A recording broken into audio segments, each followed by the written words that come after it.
like that. Not OBS.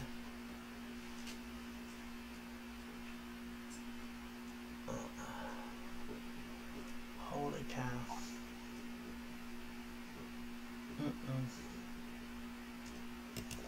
Gardner, I'm missing a few steps here, my friend.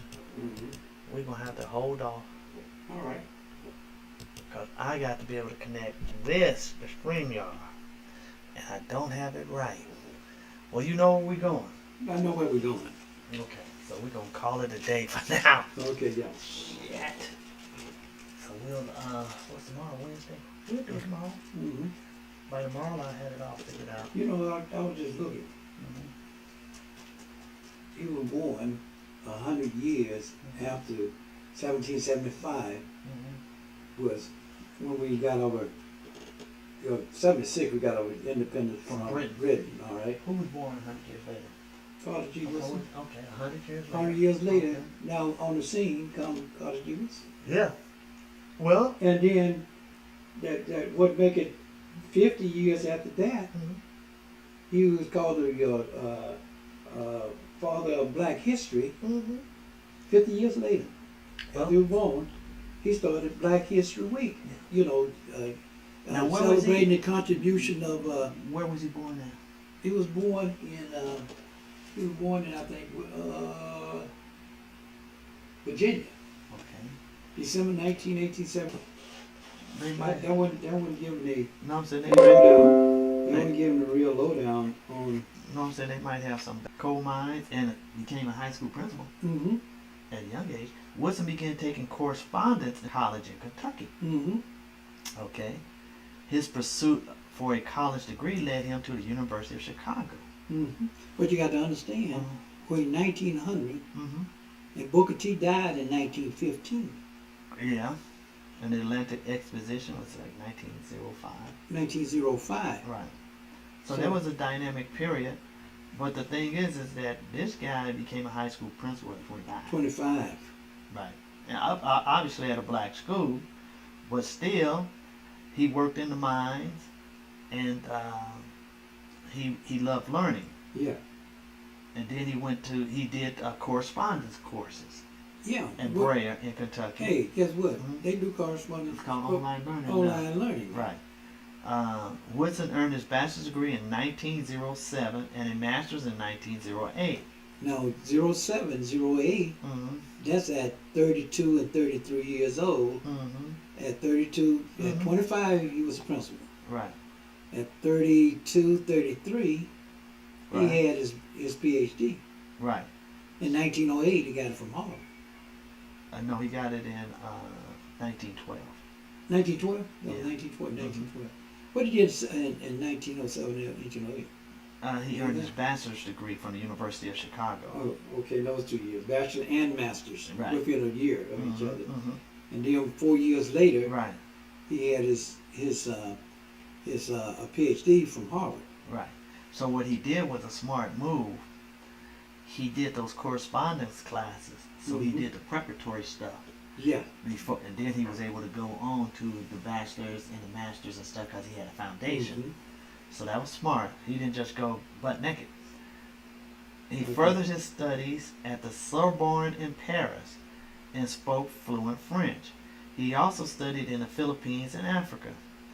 Dr. Woodson had mastered all that European could teach, but he had a higher calling. His only desire was to return back to his community and teach empowerment. But look, with a second bachelor degree, he earned a master's degree in European history. He's a history dude. So in 1915, Woodson founded the Association for the Study of the Negro Life. This organization is still alive almost a century later as the Association for the Study of Afro-American Life and History. They need to do something because they sure ain't like Woodson. He was active. A year later, he created... Year? 1919. 1919. So 25 plus 19 is 44 years. 44 years, almost 45 years later. Yeah, he was busy. So they say after 2 years, he became the dean at West Virginia State College. While at Howard, he started a publishing company, the Associated Publishers. Dr. Woodson authored more than 16 books in excess of 100 articles and greater than 125 book reviews. Some of his books include Negro and Our History, The Education of the Negro Prior to 1861. I need to get that book. But look here, see, he was never married. And I think somewhere in there say he was traveling, was doing all this research and things of that sort, so he couldn't really attend to, I don't know. Let me read. A century of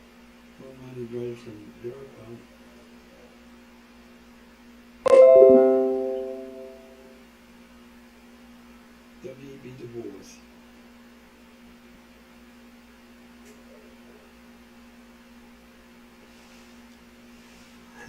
Big grandmother, they say 8% of the school population exceed.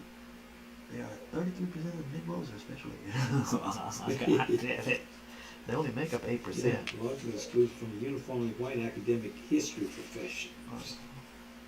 You need to make structure which supports scholarship of black history. Well, one thing you have to like about Woodson, his thing was, I'm going to do for my people. I'm going to do my thing. Because that's where the opportunity is to build your own stuff. But you know, he went back to Howard, say, I'm going to do something. And I think, isn't West Virginia State is a It black? might be a black college too. I think it is, West Virginia State. So it went from Howard to another HBCU. Let me see.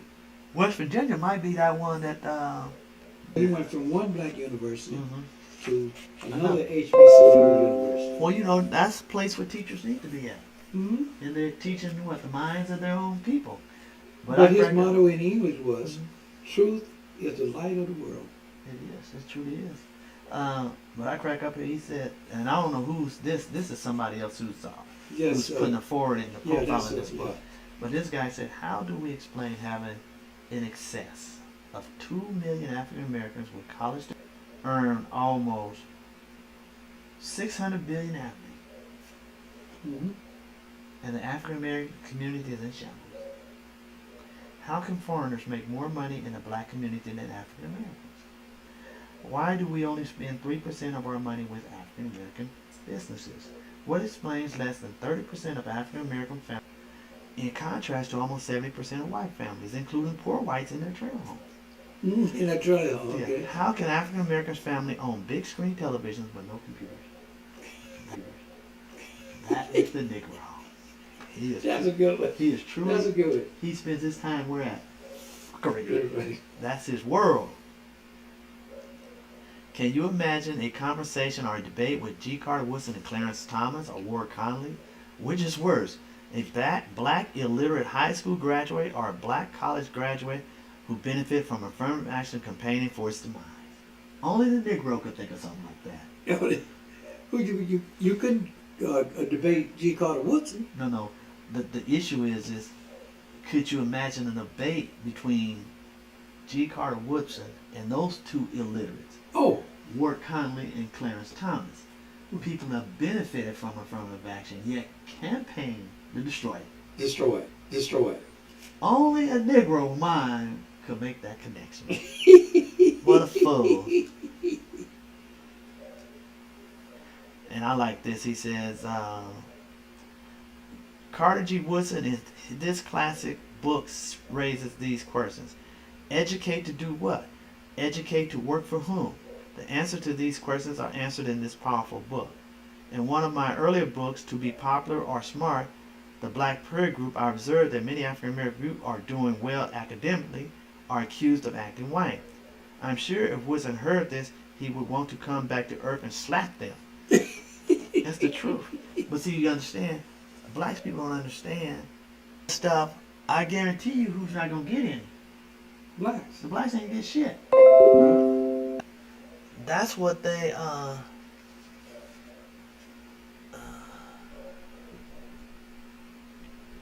that's their problem. But 1857, calling for a creation of agricultural college. Most of them was the agriculture. But that was right. Mm-hmm. Because, look, you need the academic stuff, but you need the technical stuff because two famous comments. You have to be able to make stuff. Yeah. So you could do what? Provide for yourself. Mm-hmm. You know, just knowing how to think, read, and all that other stuff, and not having any skills to make anything, you're gonna be dependent on who? The hand that put your ass in the ghetto. If they say you indebted to that hand, So you're a slave to that hand. Well, not even just being indebted. The issue is, you look. If you only spend 3% with your own people, that means your people don't make nothing. Yeah. If you like hot sauce, why you don't make it? If you like fried chicken, why you don't got no chicken? Yeah. If you like diamond earrings, why you ain't got none? Yeah. You know, if you like your hair processed and parted to the side, why you ain't got no hair straightening cream? So this is fuckery. That's all it is. And the school is not going to teach the black person that you need to do for yourself. Black person that you need to do for yourself, because they're not going to do for you. They got a history of not doing for you, and they're never going to do for you. And it says Woodson was not only critical of educational systems, but African American ministers and politicians. The black community has 85,000 churches, but many of them are only open on Sunday. Okay, full of elders and women, but possess few youth and men. Ironically, the group causing the greatest havoc in the African American community, African American males, is least represented in church. That's all the young folks. Yeah, the young men. Wood called African American leaders misleaders. How can a group possess in excess of 9,000 elected officials but wield very little power? Did politicians try to build a power base without economics? That's Fraser and Claude Anderson. You got to get your economics together. Because if you don't, you're going to be owned. And Jufu. Output selection. What's going on there? Output type. I don't want virtual camera.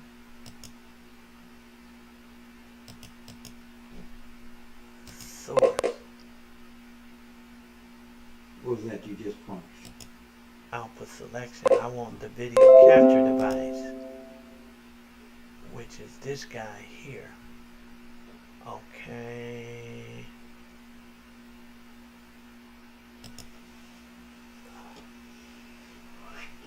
And It's tricky, but you know. can learn it in time. Yeah, you know.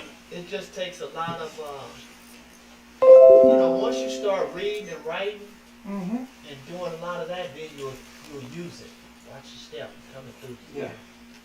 But you know, I was showing them the different ending, how it's changes the meaning of what you're talking about. Oh yeah. You know. And then with them, I'm using words, what they adjective, what does it do? What is referring to? So they can start making an association by the say something.